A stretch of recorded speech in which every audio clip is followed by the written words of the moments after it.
adorable paper flower craft is perfect for welcoming spring into your home. These will make a wonderful decoration for you, or you can make a few and have a lovely bouquet. Preschool and kindergarten students will get wonderful fine motor practice out of these, while older kids will just enjoy the project and have fun.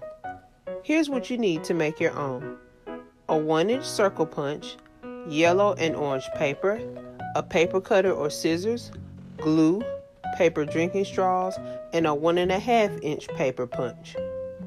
Start by cutting strips of paper. You can use a paper cutter, scissors, or a cutting machine. Glue the ends of the paper strips together, making a loop. You will need quite a few. The number depends on the size of the flower you intend to make.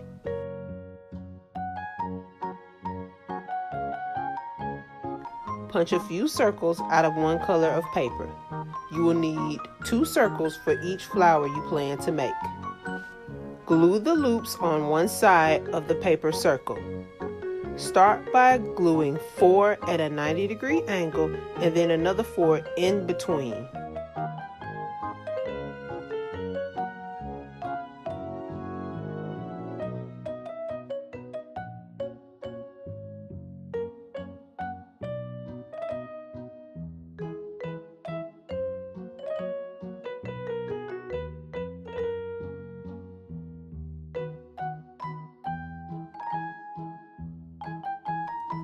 Once you are happy with how full your flower is looking, apply some glue onto the paper straw and press it in the middle of the flower.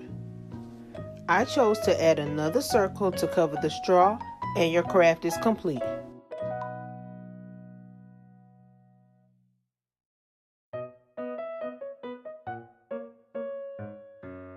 Thanks for watching, and make sure to join me next week.